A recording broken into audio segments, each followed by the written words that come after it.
They say the real test comes in 2026, but for Lewis Hamilton, it started the moment he stepped into Maranello. This was no routine team switch. After 2 decades in a Mercedes-powered world, Hamilton entered Ferrari's labyrinth, a place where culture is as sharp as politics, where radio silence hides more than it reveals, and where every change is a battle. Fred Vasseur has now admitted what the whispers said from day one. Both he and Lewis underestimated the scale of the shift. New car, new systems, new people in his ear, everything was foreign. And for a driver who thrives on precision and trust, that's a storm. But Jacques Villeneuve adds a twist. The real Hamilton-Leclerc duel begins in 2026, when fresh chassis and engine rules erase Ferrari's safety net. Until then, every weekend is not about points. It's not leverage. The right word in a debrief, a setup request denied or granted, a glance at the telemetry that tells a bigger story. Hamilton knows this is more than racing. It's positioning for the day the excuses vanish and the gloves finally come off. In public, Ferrari paints 2026 as a clean slate. Behind closed doors, it's a battlefield already taking shape. The SF25 was never designed around Hamilton's driving DNA. Its balance, braking windows, and aero philosophy are still echoes of Leclerc's era. Vasseur admits as much, calling 2025 a transition. But in F1, transitions are dangerous. They decide who controls the design table when the reset comes. And that's where Hamilton's real fight lives. In Hungary, frustration boiled over. Out in Q2, P12 at the flag, while Leclerc took pole and 5 podiums this year. On the surface, it's a gap in points. Underneath, it's a gap in influence. Villeneuve calls Ferrari's environment confusing. Decisions zigzag, communication falters, and radio calls arrive too late or too vague. For Lewis, each missed call is ammunition. Every flawed decision becomes proof that his voice needs to be the one Ferrari listens to when they build their 2026 weapon. He isn't waiting for the reset. He's shaping it now, one strategic battle at a time. Hungary was more than a bad weekend. It was a turning point. Hamilton called himself useless after qualifying, but inside the paddock, that was read as calculated self-pressure. He knows the media clip travels, and so does the subtext. In Ferrari's culture, perception drives politics. If the narrative becomes, the car isn't built for him, then every development choice for 2026 shifts in his favor. Meanwhile, Leclerc's camp wants stability.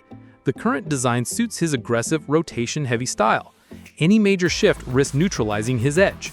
That's why even small Hamilton-led changes, brake migration tweaks, throttle response curves are treated like political moves. And then there's the radio factor. Villeneuve hinted at it. Confusion in Ferrari's calls. For Lewis, these moments aren't just mistakes, they're leverage. Every vague answer, every delayed update is another brick in the case for why his approach must dictate Ferrari's future. He's playing the long game, knowing 2026 will be the moment both gloves and all the filters come off. Inside the team, the split is already visible. Engineers talk about 2 Ferraris, one tuned to Leclerc's instincts, the other slowly bending toward Hamilton's precision-first philosophy. It's not an open war, but the signs are everywhere. Separate simulator settings, setup notes logged under different protocols, even briefing tones that change depending on which side of the garage you're on. Vasseur insists the goal is unity, yet decisions keep hinting at quiet alignment with Lewis's vision. After Spa's fuel strategy controversy, Hamilton's technical request started bypassing the usual chain, reaching the top faster. That's not luck, that's influence. And influence is the currency that decides who shapes the 2026 car. Leclerc still holds the results card, 5 podiums to Lewis's none, but podiums today mean less than design power tomorrow. Hamilton knows the reset will expose who Ferrari truly backs. If his voice becomes the loudest in the design room, the next car could be the first in years to fit him like a second skin. And when that happens, the real test won't just be about speed. It'll be about who survives Ferrari's civil war. Ferrari's confusion, as Villeneuve calls it, isn't random, it's structural. The radio delays, the mixed messages, the shifting priorities in setup meetings all feed into a larger pattern, a team caught between protecting tradition and adapting to a new champion's demands. Hamilton has seen this before. At Mercedes, clear communication and trust were weapons. At Ferrari, They're vulnerabilities waiting to be exploited. Every time a call comes late, Lewis turns it into a case study. He uses the debriefs not to vent, but to document. It's not about proving one race was lost to strategy, it's about proving the system needs his method to win. This is why 2026 looms so large. With the chassis and engine reset, Ferrari can't hide behind inherited design. The leadership will have to choose whose driving DNA defines the next era. Until then, Hamilton is building his case piece by piece. A telemetry overlay here, a setup breakthrough there, until it's undeniable. When the gloves come off, he doesn't just want a car to fight Leclerc, he wants the car to erase him. Behind closed doors, 2026 is already being whispered about like a secret war. The engineers know it will be a clean sheet, no inherited setups, no carryover aero philosophy. And that terrifies the side of the garage built around Leclerc. If Hamilton's style becomes the foundation, Charles will be adapting to his car, not the other way around. Lewis is methodical in pushing this shift. He's not demanding sweeping changes all at once. Instead, he's introducing subtle tweaks that seem harmless now, but will set the blueprint for the reset.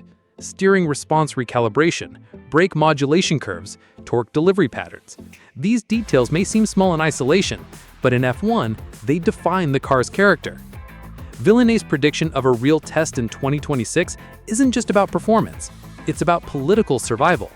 And Hamilton, with his calculated patience, is positioning himself not just as Ferrari's hope for the title, but as the driver whose style will dictate their future. For him, the true victory will come when the reset arrives, and the car already speaks his language. In the paddock, rivals are starting to notice. Hamilton's Ferrari doesn't just look different on track, it behaves differently in data. Subtler steering corrections, cleaner tire wear profiles, smoother throttle traces. These aren't lucky coincidences, they're the fingerprints of a driver shaping the car from within. And every race that confirms his changes work is another brick in the wall he's building around 2026. Leclerc for now still has the scoreboard advantage, but inside Ferrari, influence is overtaking points as the metric that matters. By the time the new regulations land, the driver with the stronger grip on the technical direction will start the season with the upper hand. Hamilton's camp knows this, and every meeting, every simulator run is treated like a campaign rally.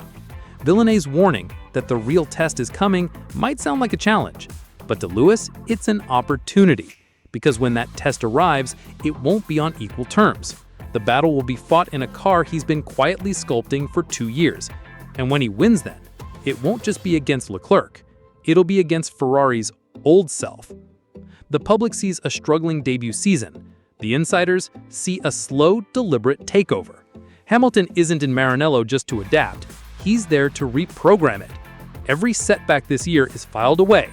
Every misstep by the pit wall becomes proof that his voice needs to lead.